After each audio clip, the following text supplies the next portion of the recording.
Well, good morning. I'm loading the 3 calves up to take to slaughterhouse this morning. If you like this video, please give a thumbs up, subscribe. Thank you.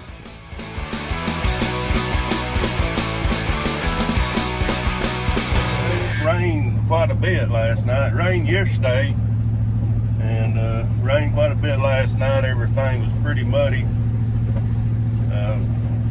Wasn't really expected when I got out of the house. But anyways, we got them loaded up. We're gonna head to Florence, Alabama with them, which is about a 40-minute drive. We got an appointment for 8 o'clock at 7:17. So we should be down there in plenty of time. I don't know what I'm gonna do after that. When I get home, I know I've got to fix my wife's car. I think it's just a radiator hose, but I probably won't get into that. But I'd like to get the 2366 combine out, at least start going over it, look and see what all we need. We got to get some belts. It needs to be cleaned up. Air conditioner's got to be worked on. So we'll talk to you in a few. I'm at the end of the driveway.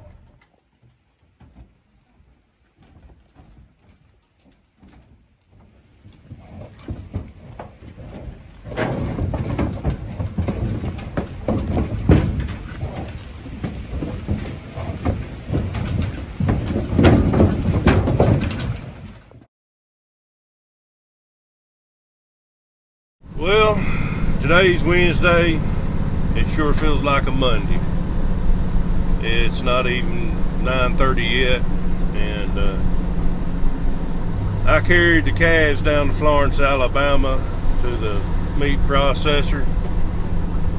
I got to the first red light. Well, it's not the first one, but the first one in town, and it was on a hill. Well, I wasn't going fast. I started putting on my brakes, and make a long story short, it wouldn't stop. Thought I was going to rear end the car, but the light turned green. So I kind of pussyfooted around till I got on down to the meat processor, and my brakes acted funny a time or two, so I'm almost home. Just like a few miles. I'm on the back road, so yeah, it's been pretty rough, but I'm fixing to unhook from this trailer, and then hopefully we can get the 2366 out the combine. I know Rockin' Robbie, you want to see that, so we'll get kind of go over it, talk about it. It's raining. I need to clean it up, but with it raining, I'm not going to. So yeah, there's some belts and stuff that needs to be fixed on it, so we'll talk to you in a few. Alright, just a quick preview. I have a feeling that you're going to see this combine, this machine, quite a bit over the next couple of months. It is a 2366 Case International.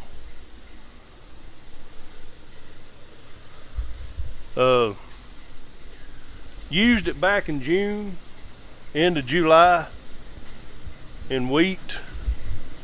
I know some of the northern farmers, from what I've seen on YouTube, they cut their wheat later, but we're able to come back in with soybeans, late soybeans after wheat.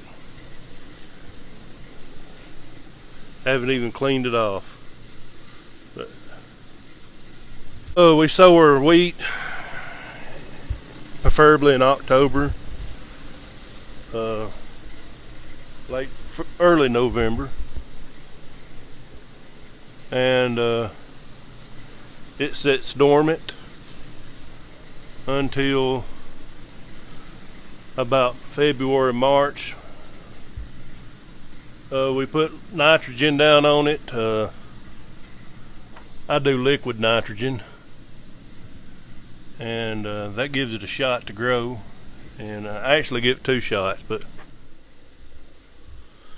sorry about that. Some jackwad wanted to call.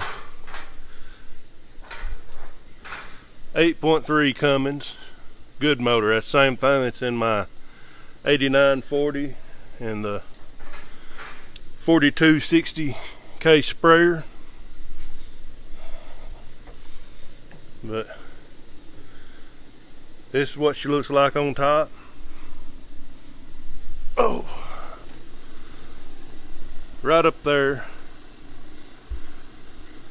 that is a buzzer that lets you know when you're full, and it don't appear to work. We got this combine last fall, but I'm wanting to mount a camera right beside it. I know some of y'all gonna laugh. Yeah, camera, he thinks he's hot doo-doo, but I mounted one on my grain cart on the spout last fall. World of difference.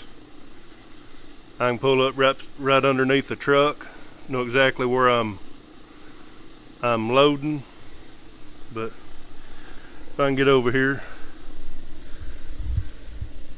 that is wheat. So this cab is filthy. If you watch my wheat harvest video, the AC went out in this thing. I've got a guy coming today to check it out and see what's going on, but I had to get wheat out. It was 100 degrees. I had to roll.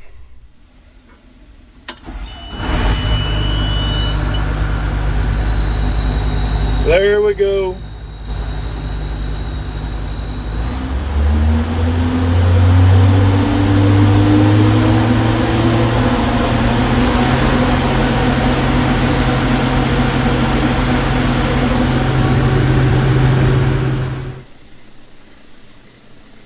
And this down here is our 1972 GMC.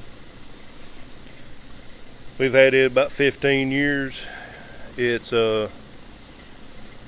got a big block in it. It's not a 454 396, but it's high geared. It's not got a lot of power, but it's a tight old truck. Other than rats making a mess, it's a pretty tight old truck, pretty clean on the inside.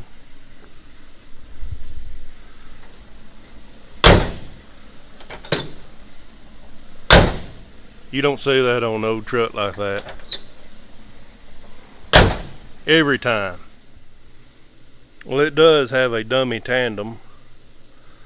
We stuck some bigger tires back here a couple years ago and had to modify the bed, keep the tires from rubbing. It's holds 500 bushel. It's that's a little custom setup we got going on right there. We got that on both grain trucks. This one works better than the other one. It's got a wooden floor in it. Last thing we hauled was wheat. And this one's 1975 Ford. My grandfather bought it new. It's a year older than me,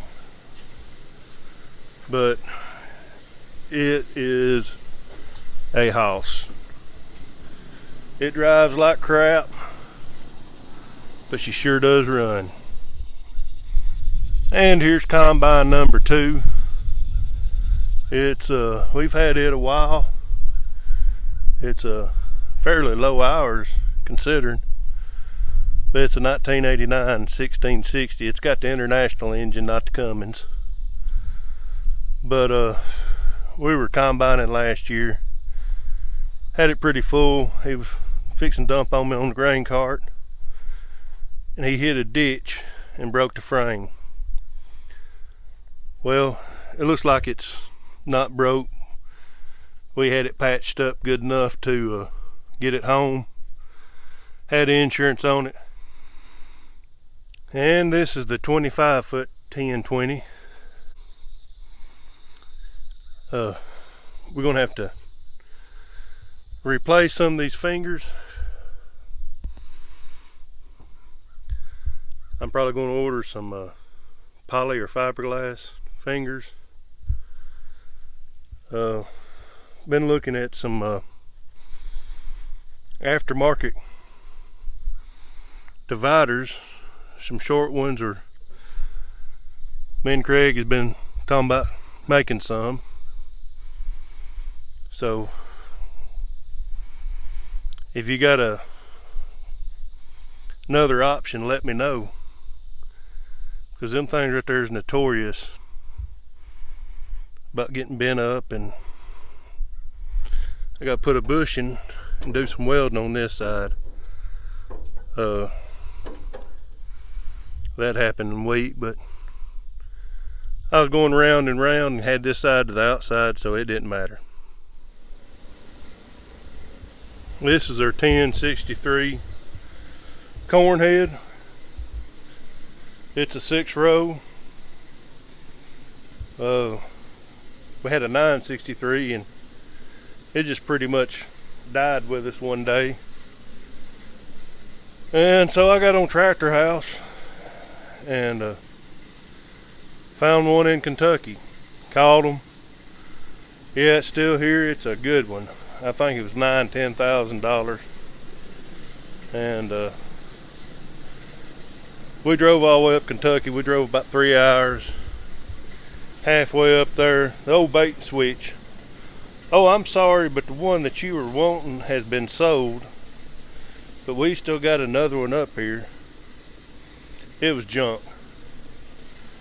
So ended up leaving there, got online, made some phone calls. Went to Brownsville, Tennessee, which is about 4 hours from here, from Kentucky, which was about 2 hours from Kentucky to Brownsville. And we bought this one.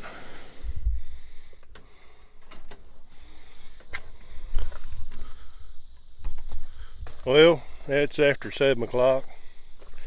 Had a good day, started out rough. Come back, sun come out. I was able to get some mowing done, get my wife's car fixed. So this is going to be it for the video. I'd like to give a shout out to Christopher Hargrove. He's got some tractor pull videos on here. Check him out, and we'll talk to you later. Well, let's see if this thing's gonna crank up. Look how dirty it is. I gotta get up here and shop vac.